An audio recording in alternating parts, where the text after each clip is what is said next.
जय हिंद। नमस्कार साथियों, आप लोगों का हमारे YouTube channel GKGS Ajay sir MP में बहुत बहुत स्वागत है। दोस्तों, मैं पुनः बहुत बहुत स्वागत करता हूं मध्य प्रदेश की इस महत्वपूर्ण क्लास पर, जहां आज अपन चर्चाओं पर होंगे रीवा जिला।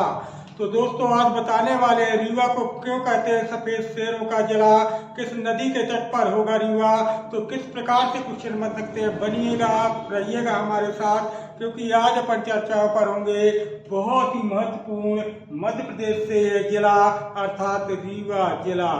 तो कैसे कैसे क्वेश्चन बन सकते हैं। पहला क्वेश्चन करेंगे अपन रीवा का क्षेत्रफल, यानी पहला क्वेश्चन आता है कि रीवा का अपना कुल क्षेत्रफल कितना होगा। तो दोस्तों, रीवा का अपना क्षेत्रफल होगा 6314 वर्ग किलोमीटर।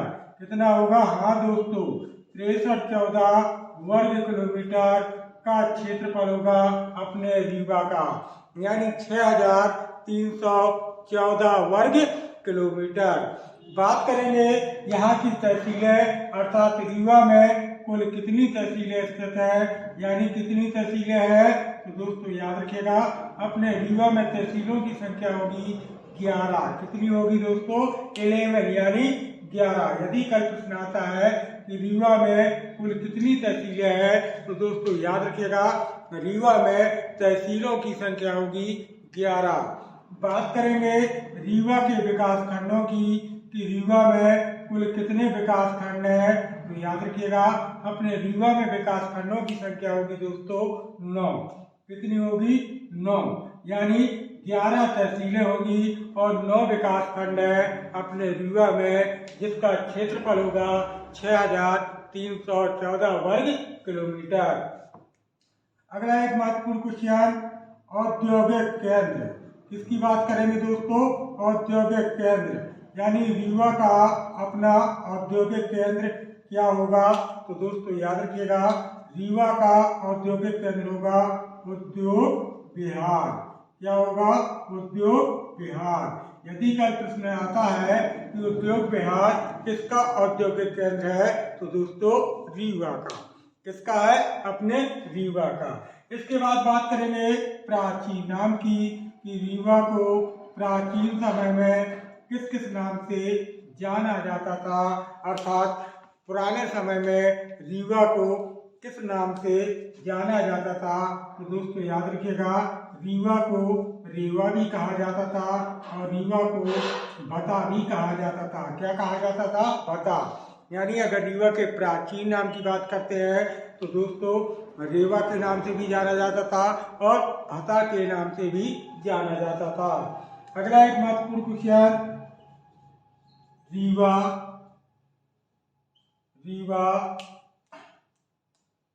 मध्य प्रदेश के गठन से पहले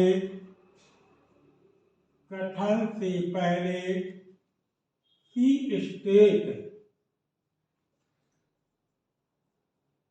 विंध्य प्रदेश। सी स्टेट को क्या कहते थे? विंध्य प्रदेश। क्या कहते थे? विंध्य प्रदेश का भाग था, अर्थात विंध्य प्रदेश की राजधानी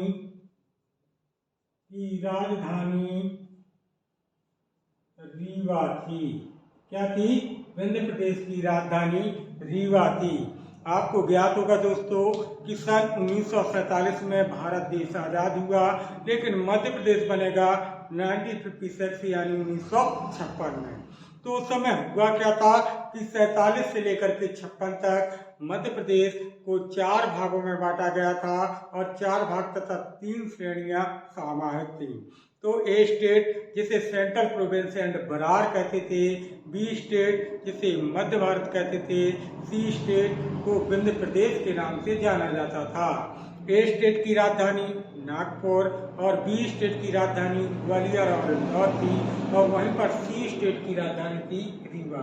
तो मध्य प्रदेश के गठन से पहले रीवा सी स्टेट अर्थात विंध्य प्रदेश का भाग अर्थात विंध्य प्रदेश की राजधानी थी। किसकी राजधानी थी? विंध्य प्रदेश यानी सी स्टेट। यदि कल क्वेश्चन आता है कि जो अपना रीवा है वो किसकी राजधानी है, तो विंध्य प्रदेश अर्थात सी स्टेट की राजधानी होगी। अगला महत्वपूर्ण तथ्य, रीवा मध्य प्रदेश का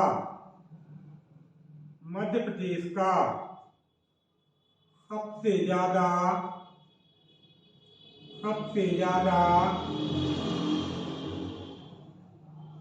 ग्रामीण आबादी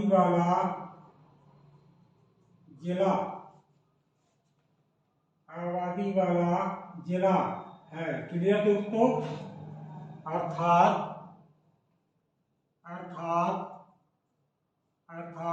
प्रदेश के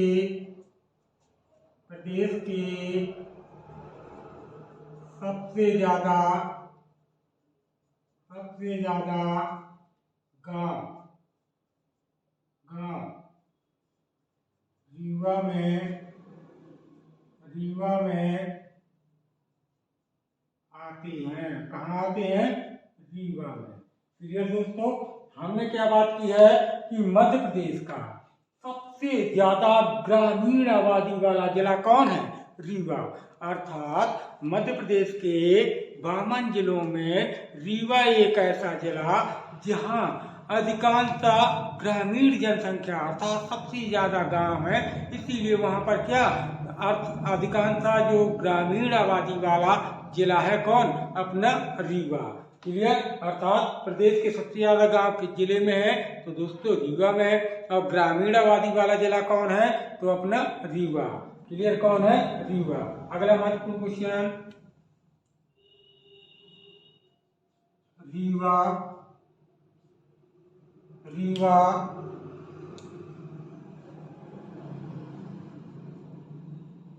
बिछिया नदी के किनारे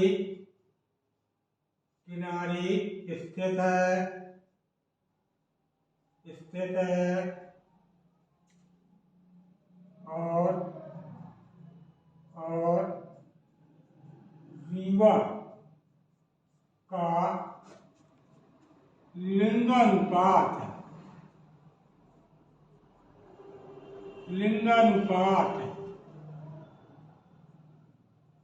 मध्य प्रदेश राज्य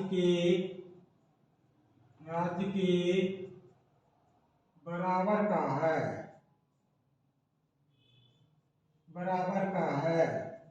931/1000 2011 के अनुसार। बहुत बढ़िया क्वेश्चन। हमने क्या बात की है कि यदि कल प्रश्न आता है कि रीवा किस नदी के किनारे है, तो दोस्तों याद रखिएगा अपना जो रीवा है वह बिछिया नदी के किनारे है। किसके किनारे है? बिछिया नदी के किनारे है। और रीवा का लिंगानुपात याद रखिएगा दोस्तों, रीवा का लिंगानुपात मध्य प्रदेश राज्य की, याद रखिएगा मध्य प्रदेश के राज्य के बराबर है। अर्थात 2011 में जो मध्य प्रदेश का लिंगानुपात था 931/1000। अर्थात जहां 1000 बच्चे जन्म ले रहे थे मध्य प्रदेश में और 931 बच्चियां जन्म ले रही थी, वही लिंगानुपात था अपने रीवा का। तो क्लियर है दोस्तों? रीवा का क्षेत्रफल होगा अपना 6314 वर्ग किलोमीटर। यहाँ तहसीलों की संख्या होगी 11। अगर विकास खंडों की बात करते हैं तो 9 विकास खंड है यहाँ पर। अगर औद्योगिक केंद्र की बात करते हैं कि क्या होगा रीवा का अपना औद्योगिक केंद्र, तो उद्योग विहार। प्राचीन नाम की बात करते हैं तो रीवा भी कहते हैं और रीवा को ही भता भी कहा जाता है। हमने बात की कि मध्य प्रदेश के गठन से पहले यानी 1956 से पहले की बात कर रहे हैं, 1947 से 1956।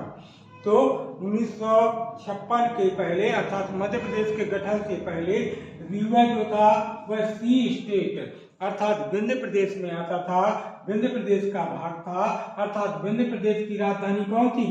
विंध्य प्रदेश की राजधानी थी अपनी रीवा। कौन थी? विंध्य प्रदेश की राजधानी थी रीवा।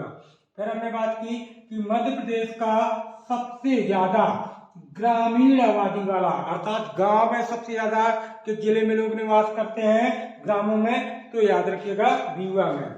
ग्रामीण आबादी वाला जिला है, अर्थात प्रदेश के सबसे ज्यादा गांव रीवा में शामिल है। कहाँ शामिल है? अपने रीवा में। फिर हमने बात की कि रीवा बिछिया नदी के किनारे, याद रखिएगा किस नदी के किनारे है? अपना बिछिया नदी के किनारे है। और रीवा का लिंगानुपात मध्य प्रदेश के लिंगानुपात के बराबर है। अर्थात 2011 में मध्य प्रदेश का जो लिंगानुपात था दोस्तों, वह था मतलब 931/1000, अर्थात 1000 लड़के जन्म ले रहे थे और वहीं पर 931 लड़कियां जन्म ले रही थी। तो दोस्तों बात करेंगे हम रीवा के आगे के विशेष महत्वपूर्ण तथ्यों पर कि रीवा पे अगर बात करते हैं कि रीवा में और क्या चीजें प्रसिद्ध है, तो जैसे आपने सुना होगा कि अपने रीवा में, याद रखिएगा दोस्तों, रीवा में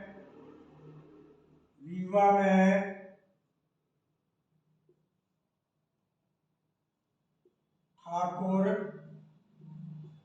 रणमत सिंह स्टेडियम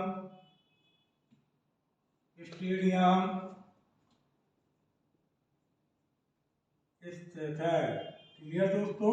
यदि आता है कल प्रश्न कि मध्य प्रदेश के किस जिला में, तो दोस्तों जिला रीवा होगा।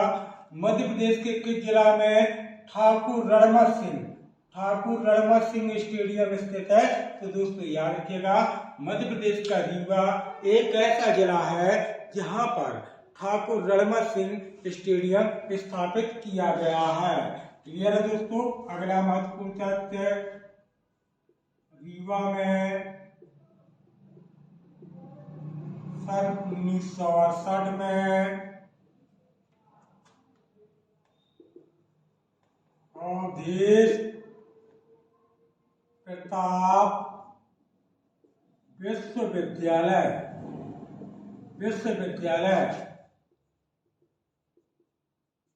स्थापित किया गया है। बहुत बढ़िया क्वेश्चन। क्लियर हुआ दोस्तों कि अपने रीवा में, याद रखिएगा दोस्तों, अपने रीवा में सन 1968 में एक विश्वविद्यालय स्थापित किया गया और जिसका नाम था अवधेश प्रताप विश्वविद्यालय। क्या नाम था दोस्तों? अवधेश प्रताप विश्वविद्यालय। यानी मध्य प्रदेश के किस जिला में अवधेश प्रताप विश्वविद्यालय स्थित है, तो दोस्तों अपने रीवा में। किसमें? अपने रीवा में। अगला महत्वपूर्ण का क्वेश्चन, रीवा में श्याम शाह मेडिकल कॉलेज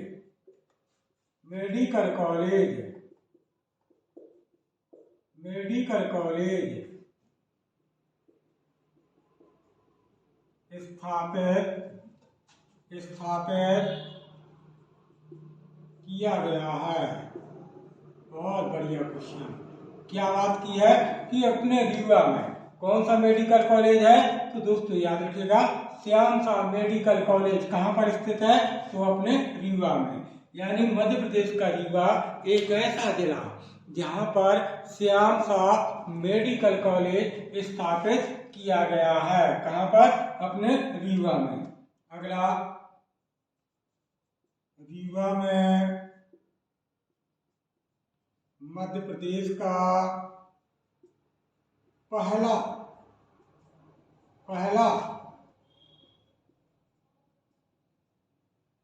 सैनिक स्कूल स्थापित किया गया है। बहुत बढ़िया क्वेश्चन। याद रखिएगा दोस्तों, अपने रीवा में मध्य प्रदेश का पहला सैनिक स्कूल, यानी मध्य प्रदेश का पहला सैनिक स्कूल प्रदेश के किस जिला में स्थापित किया गया है, तो दोस्तों याद रखिएगा अपने रीवा में। यानी रीवा मध्य प्रदेश का एक ऐसा जिला है जहां पर मध्य प्रदेश का पहला सैनिक स्कूल स्थापित किया गया है। अगला महत्वपूर्ण क्वेश्चन, रीवा में मध्य प्रदेश के सबसे ज्यादा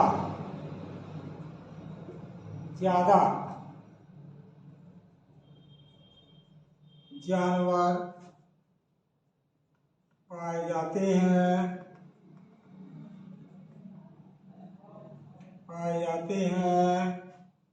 और यहीं पर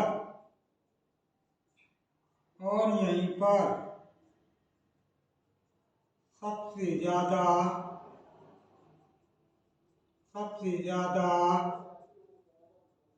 पशु जनघनत्व पाया गया है।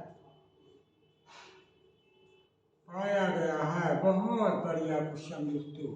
देखिएगा प्रश्न कि अपने रीवा में, याद रखिएगा, अपने रीवा में मध्य प्रदेश के सबसे ज्यादा जानवर, यानी मध्य प्रदेश के सबसे ज्यादा जानवर पाए गए हैं, अर्थात पाए जाते हैं, और यहीं पर सबसे ज्यादा पशु जनघनत्व, यानी पशु जनघनत्व प्रति वर्ग किलोमीटर 110 पशु, प्रति वर्ग किलोमीटर 110 पशु अपने रीवा में ही पाया जाता है। अर्थात मध्य प्रदेश के सबसे ज्यादा जानवर कहाँ है? तो अपने रीवा में है। और जनघनत्व की दृष्टि से यानी पशु जानवर जनघनत्व की दृष्टि से सबसे ज्यादा जानवर कहाँ पाए जाते हैं? तो रीवा में। अपने कहाँ पर? रीवा में। प्रति वर्ग किलोमीटर में 110 पशु, कितने? 110 पशु। क्लियर? अपने रीवा में है। अगला, रीवा में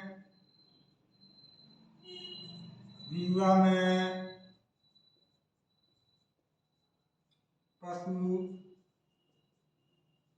चिकित्सा महाविद्यालय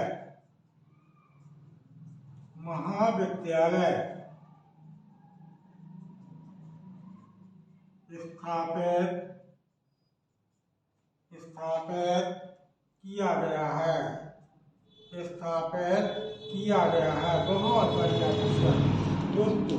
यदि आता है कि पशु चिकित्सा महाविद्यालय कहाँ पर स्थापित किया गया है? तो दोस्तों अपने रीवा में स्थापित किया गया है। यानी रीवा एक ऐसा जिला जहाँ पर पशु चिकित्सा महाविद्यालय भी स्थापित किया गया है। कहाँ पर? अपने रीवा पर। तो दोस्तों लेंगे आप इसका स्क्रीनशॉट, क्योंकि हम बात करने वाले हैं रीवा के विशेष महत्वपूर्ण तथ्यों पर। तो लेंगे एक प्रकार से स्क्रीनशॉट इसका। बहुत बढ़िया। चलो,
चले रीवा के विशेष आगे के महत्वपूर्ण तथ्यों पर।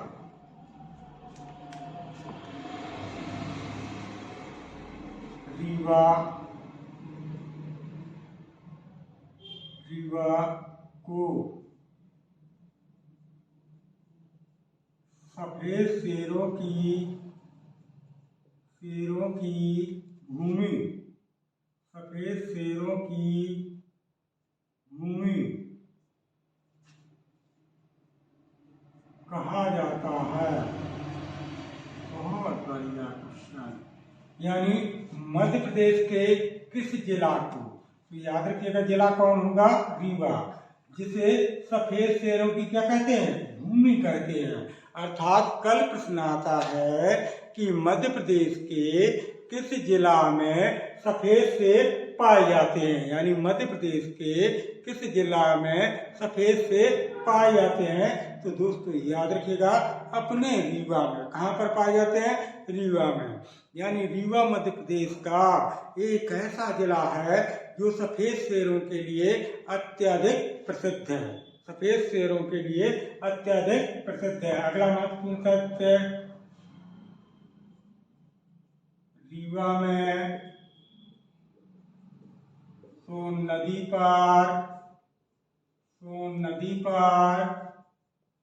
बाण सागर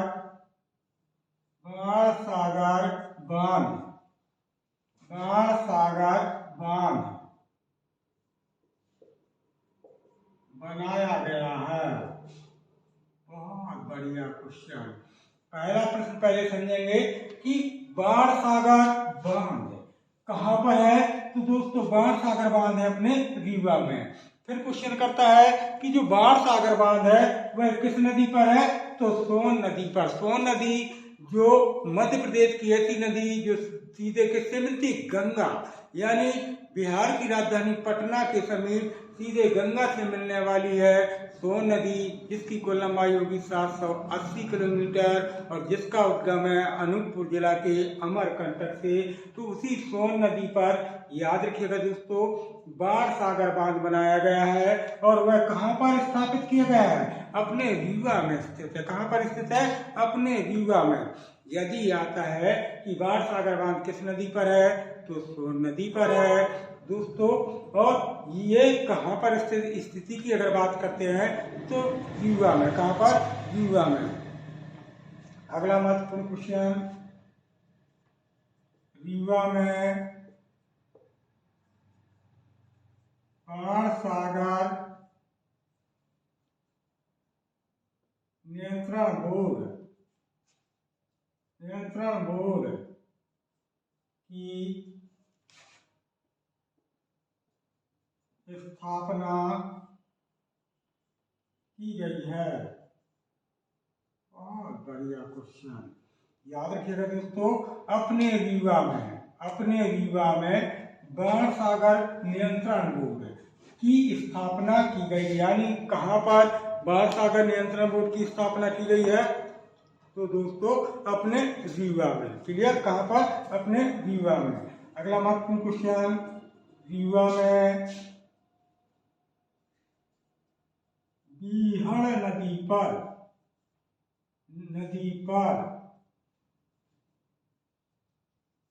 चचाई जलप्रपात स्थित है, जिसकी ऊंचाई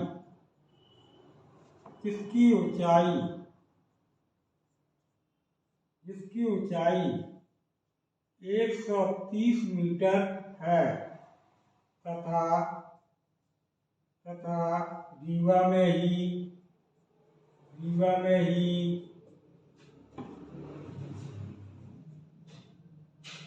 केवटी, बहुटी और पूर्वा जलप्रपात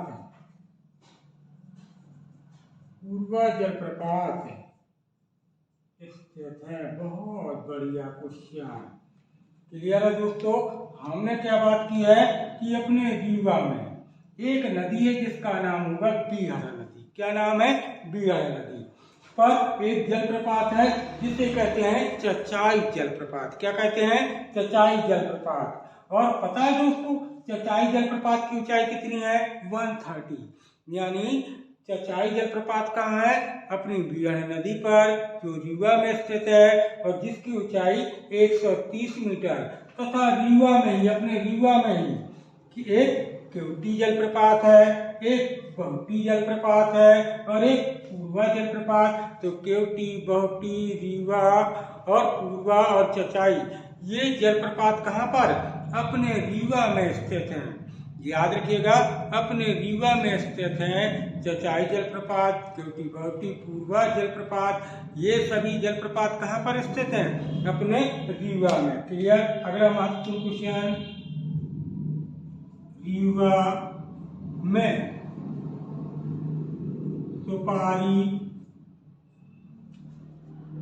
सुपारी और प्लास्टिक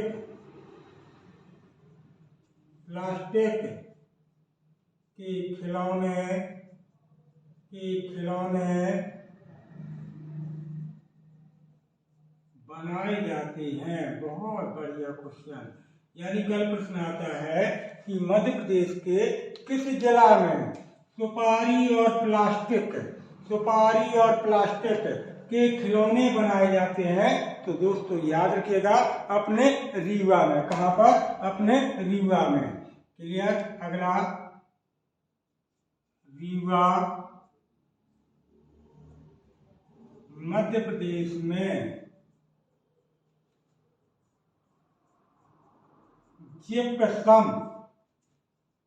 जिप्सम के उत्पादन में अपना प्रथम स्थान रखता है। बहुत बढ़िया क्वेश्चन, प्रथम स्थान रखता है। क्लियर दोस्तों? यदि कल प्रश्न आता है कि मध्य प्रदेश का ऐसा कौन सा जिला है जो जिप्सम के उत्पादन में, जिप्सम के उत्पादन में प्रथम स्थान रखता है, तो दोस्तों याद रखिएगा, रीवा मध्य प्रदेश का एक ऐसा जिला है जो जिप्सम के उत्पादन में, जिप्सम खनिज होता है दोस्तों, जिप्सम के उत्पादन में अपना प्रथम स्थान रखता है। वह जिला कौन होगा? वह होगा अपना रीवा। कौन होगा दोस्तों? रीवा। अगला महत्वपूर्ण क्वेश्चन, रीवा में आम शोध अनुसंधान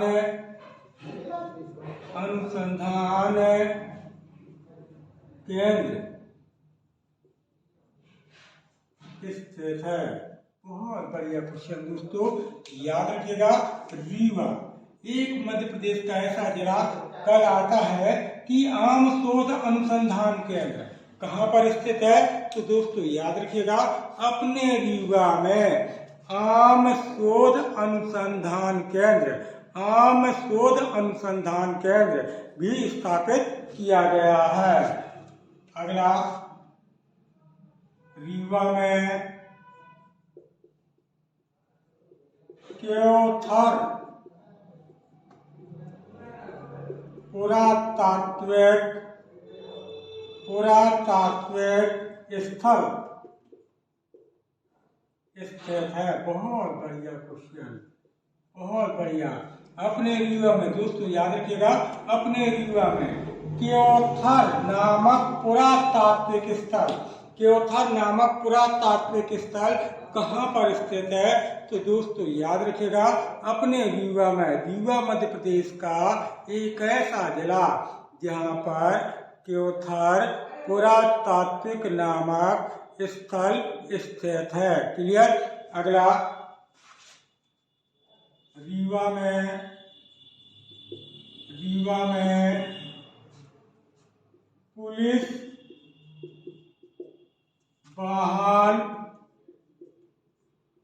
प्रशिक्षण केंद्र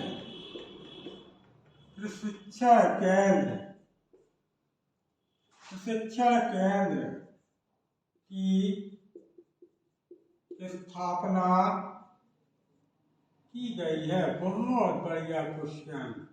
अपने रीवा में याद रखिएगा दोस्तों, अपने रीवा में पुलिस वाहन प्रशिक्षण केंद्र, यानी मध्य प्रदेश के किस जिला में पुलिस वाहन प्रशिक्षण केंद्र स्थापित किया गया है? तो दोस्तों याद रखिएगा, अपने कहाँ पर?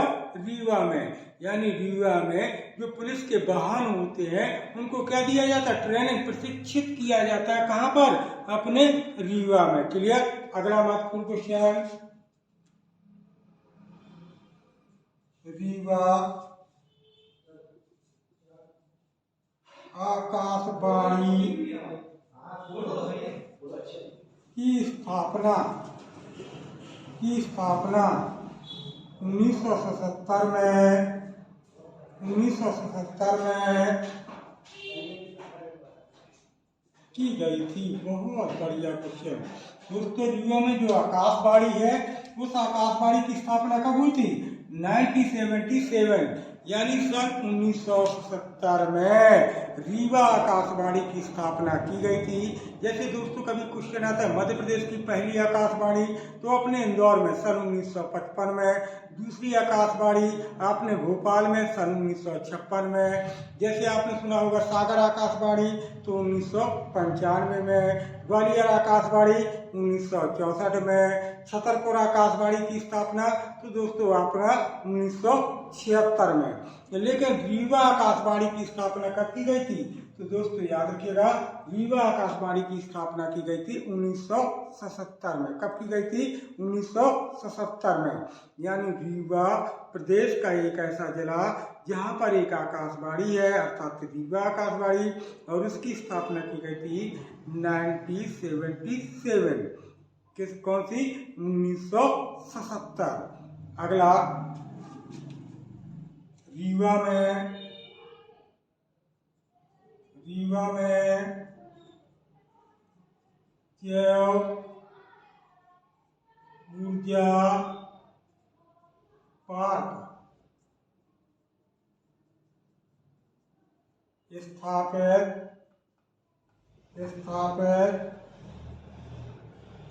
किया गया है। बहुत बढ़िया क्वेश्चन।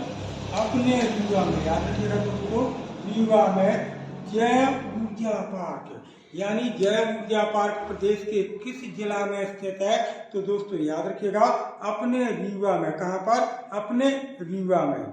यानी रीवा में जैव ऊर्जा पार्क की स्थापना की गई है। क्लियर। अगला महत्वपूर्ण क्वेश्चन, रीवा 1956 में जिला बना और सन 1950 में यह नगर पालिका बना था। बहुत बढ़िया क्वेश्चन। यानी अपना जो रीवा है वह जिला का बना तो 1956 यानी 1956 में।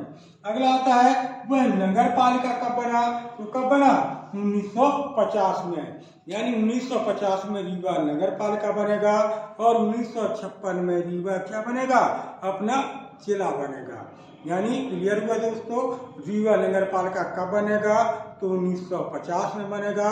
लेकिन अगर क्वेश्चन आता है कि वह जिला कब बना, तो दोस्तों याद रखिएगा सन 1956 में क्या बनेगा, रीवा अपना जिला बनेगा। क्या बनेगा, अपना जिला बनेगा। अगला महत्वपूर्ण क्वेश्चन आता है कि रीवा में खनिज, यानी खनिज जो जमीन के माध्यम से निकाले जाते हैं, जमीन की खुदाई के माध्यम से निकाले जाते हैं, तो कौन कौन से खनिज अत्यधिक प्रसिद्ध है। यानी किसकी बात करेंगे अपन, रीवा के खनिज। तो देखेंगे दोस्तों रीवा में कौन कौन से खनिज है। रीवा के खनिज जैसे देखेंगे जिप्सम, जैसे देखेंगे बॉक्साइड, जैसे देखेंगे बॉक्साइड, और जैसे देखेंगे चूनक पत्थर। ये खनिज कहाँ पाए जाते हैं, यानी अपने रीवा में। कौन कौन से खनिज पाए जाते हैं दोस्तों, तो जिप्सम रीवा में पाया जाता है, बॉक्साइड भी अपने रीवा में पाया जाता है, और चूना पत्थर खनिज यह भी अपने रीवा में ही पाया जाता है। तो लेंगे दोस्तों इसका स्क्रीनशॉट, क्योंकि हम बात करेंगे रीवा के आगे के विशेष महत्वपूर्ण तथ्यों पर जो एग्जाम की दृष्टि से बहुत ही इम्पोर्टेंट फैक्ट बनने वाले हैं। तो चलेंगे दोस्तों।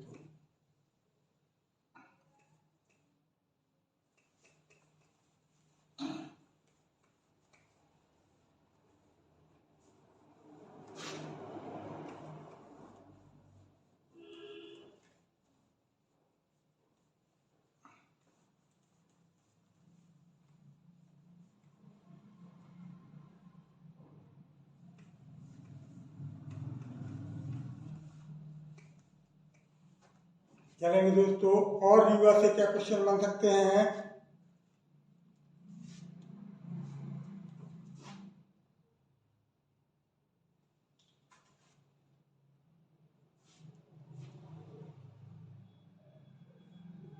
रीवा से संबंधित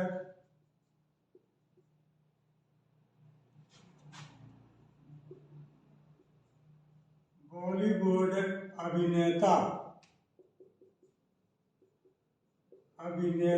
बॉलीवुड अभिनेता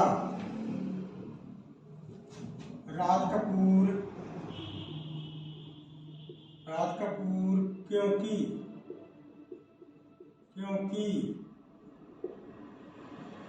इनका विवाह रीवा की कृष्णा मल्होत्रा के साथ हुआ था। बहुत बढ़िया प्रश्न है, याद रखिएगा दोस्तों। रीवा से संबंधित बॉलीवुड अभिनेता यानी फिल्म स्टार बॉलीवुड अभिनेता राज कपूर का संबंध कहाँ से है? रीवा से। और इनका किस प्रकार से संबंध है? क्योंकि इनका विवाह रीवा की कृष्णा मल्होत्रा के साथ हुआ था। यानी जो बॉलीवुड अभिनेता है जिन्हें राज कपूर के नाम से जानते हैं, इनका संबंध मध्य प्रदेश के रीवा से है, क्योंकि रीवा की रहने वाली कृष्णा मल्होत्रा के साथ बॉलीवुड अभिनेता राज कपूर का क्या हुआ था? विवाह हुआ था। बात करेंगे रीवा के पर्यटक स्थल, यानी पर्यटक स्थल कौन कौन से हैं अपने रीवा में जो अत्यधिक प्रसिद्ध है। तो जैसे आपने सुना होगा गोविंदगढ़ का किला। क्या सुना होगा दोस्तों आपने? जैसे गोविंदगढ़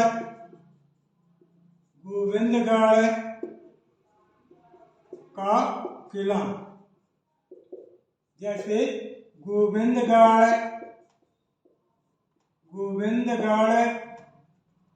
गोविंदगढ़ झील, जैसे आपका बघेल म्यूजियम। क्या सुना होगा? बघेल म्यूजियम। जैसे सुना होगा रॉयल म्यूजियम। अब जैसे पर्यटक स्थल, यानी अपन बात कर रहे हैं यानी कि जो रीवा में पर्यटक स्थल जहाँ पर अपना घूम फिर सके, मतलब घूम फिरने का मतलब पर्यटक लोग जो आते हैं बाहर से जो यात्रीगण आते हैं उनके घूमने फिरने की व्यवस्था, यानी कौन से स्थल हैं जो दर्शनीय है, पर्यटक की दृष्टि से इम्पोर्टेंट है, तो उन पर अपन बात करने वाले हैं। तो हमने बात की है कि गोविंदगढ़ का किला, गोविंदगढ़ झील, बघेल म्यूजियम, रॉयल म्यूजियम और गोविंदगढ़ पैलेस। याद रखिएगा दोस्तों, गोविंदगढ़ पैलेस।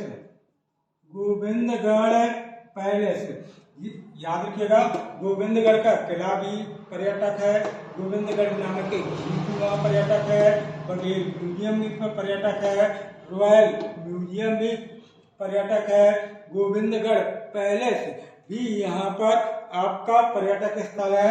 जैसे आपने नाम सुना होगा पीली कोठी।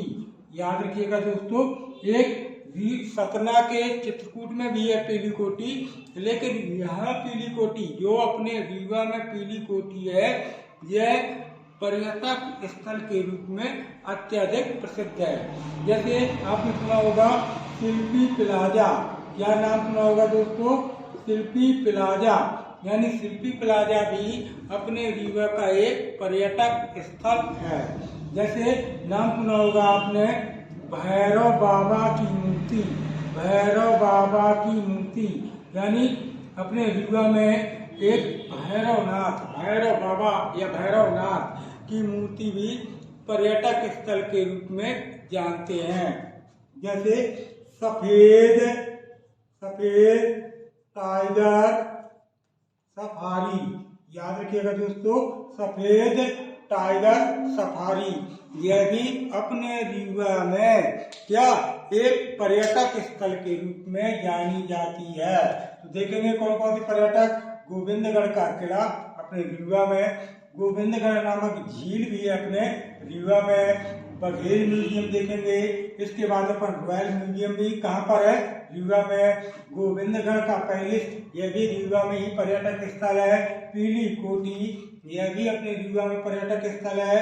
शिल्पी नामक प्लाजा, यह भी अपने रीवा में। और भैरव बाबा की भव्य मूर्ति, यह भी रीवा में पर्यटक स्थल अर्थात देखने योग्य है, दर्शनीय है। और सफेद टाइगर सफारी, दोस्तों सफेद टाइगर सफारी यह भी अपने रीवा में अत्यधिक प्रसिद्ध है। तो दोस्तों रीवा से संबंधित महत्वपूर्ण तथ्य कहीं न कहीं आपको बेहतर समझ में आए होंगे। अगर बेहतर क्लास समझ में आई तो प्लीज़ क्लास को ज़्यादा से ज़्यादा दोस्तों के पास शेयर कीजिएगा। साथ ही क्लास को लाइक और कमेंट के माध्यम से हमें सपोर्ट प्रदान कीजिएगा, क्योंकि हम कल पुनः मिलेंगे अगली क्लास को लेकर। जब तक के लिए दोस्तों जय हिंद, जय भारत।